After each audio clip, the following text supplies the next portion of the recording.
नमस्कार दोस्तों, मैं आपका दोस्त अमन फिर से हाज़िर हुआ हूँ नेक्स्ट वीडियो लेकर। तो जानकारी अच्छी लगे या साधना अच्छी लगे, लाइक कर लीजिए, सब्सक्राइब कर लीजिए और घंटे का बटन ज़रूर दबा दीजिए, क्योंकि आने वाली वीडियो मिले आपको सबसे पहले। तो लाइक ज़रूर कीजिए भाई, क्योंकि तभी अच्छी साधना लेकर आता हूँ मैं आपके लिए, क्योंकि आपको किसी भी चीज़ का जाने की कुछ भी हो आपको जानकारी मिलती रहे। ठीक है, तो इसके बारे में बता रहा हूँ, जो फांसी के फंदे के बारे में बता रहा था मैंने कि बहुत सारी कॉलें आती हैं, पूछते हैं कि फांसी का पत्ता कैसा काम आना चाहिए कैसा नहीं। तो उसी के बारे में इसमें वीडियो बनाकर दिखाया है कि फांसी का फंदा आखिर में कैसा होना चाहिए और किस तरह से हम काम ले सकते हैं उस फांसी के फंदे से। ठीक है, अगर फांसी के फंदे में जो गठ लगी रहती है वही उसके बारे में विषय में बता रहा हूँ फिर से। तो इसमें देखिए, इसमें हम इस फांसी के फंदे से बेताल भी बना सकते हैं, इसे 50 भी बना सकते हैं, वो अपने पे लागू रहता है। ठीक है, जैसे साधक की मर्जी हो। ठीक है, बेताल भी बना सकता है इसे फांसी के फंदे से और 50 भी बना सकता है। ठीक है, और आप अगर मान के चलिए जिन की साधना करना चाहते हो तो जिन भी ये बन जाएगा। कौन सा जिन बनेगा ये भी आपको बता देता हूँ। ये जिन कौन सा बनेगा, ये सिफली जिन बनेगा।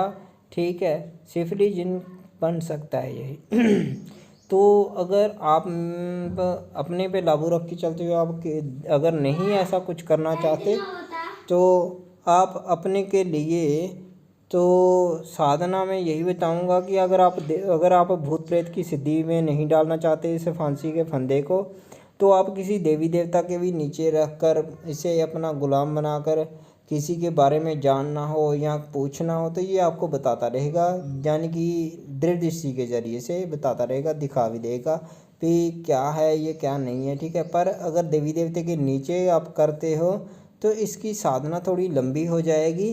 तो आपको डरने की भी बात नहीं, क्योंकि ये भाई पहले बताता ना, अंधेरे में आप अगर इसे देखोगे बुलाकर तो ये हवा में लटका हुआ भी नज़र आ सकता है। ठीक है, जिसकी वजह से साधक डर सकता है और डरने की वजह से ही मैं बता देता हूँ आगे कि साइलेंट अटैक भी आ सकता है। इसीलिए बोलता हूँ कि ऐसे फांसी के फंदे से ना करें। ठीक है, तो ये अपन देवी देवते के नीचे करोगे ज़्यादा बेटर रहेगा। तो जैसे कि वीडियो में भी दिखाया गया है कि ताश के पत्तों को हवा में उड़ाना, ठीक है, तो जादू से कैसे इसे बुलाया जा सकता है, बहुत ही क्रिया आसानी से हो सकती है। पर इंसान बात ये है तो देखो भाई, बार बार आप हो कॉल पर तो पूछते हो कि रस्सी कैसी काम आती है। ठीक है, ये गांठ कभी नहीं खोलनी चाहिए। ये फांसी का फंदा ऐसे लग जाता है ना, तो गांठ नहीं खोलनी चाहिए, नहीं तो वो रस्सी पूरा काम नहीं करती। 99% काम करती है। दृष्टि के मामले में सिर्फ 9 काम करती है। और ये रस्सी आपको अगर 110% चाहिए काम करती हुई तो आप यहाँ से काटोगे। ठीक है, यहाँ से काटोगे, ये गांठ नहीं खोलेंगे। अगर आप लोग ऐसे ये गांठ खोल देते हो, ऐसे गांठ खोल कर रस्सी लगा लोगे तो ये रस्सी सिर्फ 99% करेगी वो दृढ़ दृष्टि में। ये दृढ़ दृष्टि बन जाएगी, काम में दृढ़ दृष्टि के आएगी रस्सी। तो रस्सी में आप क्या कर सकते हो, तो जैसे कि आपको रस्सी के बारे में बताया है तो कैसे रखना है रस्सी को, कैसे होने चाहिए रस्सी, इसीलिए मैंने वीडियो बनाकर डाल रहा हूँ।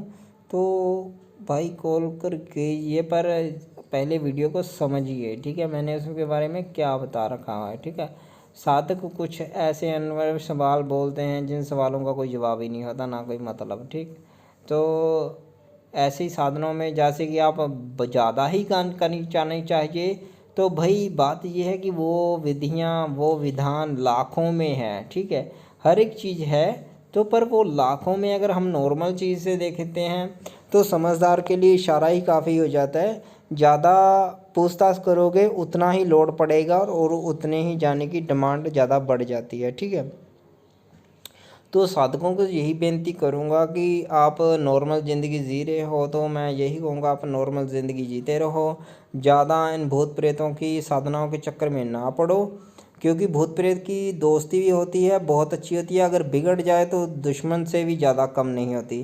ठीक है, तो जैसे कि मैं वीडियो में पिक्चरों में दिखाता हूँ ये सब हो सकता है ऐसा अगर आप चाहते हो।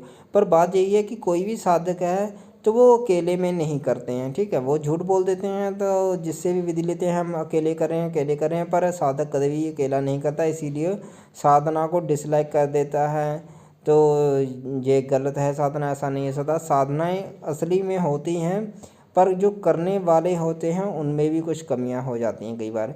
तो साधना करें आप, आपको सही से साधना ज़रूर मिलती रहे। आपको साधना अच्छी करो, तो ज़्यादा लालच मत करो, ठीक है। लालच के चक्कर में ही साधना होती है। तो यही कहूँगा कि भूत प्रेत की प्रत्यक्ष कर्म मत कीजिए, ठीक है।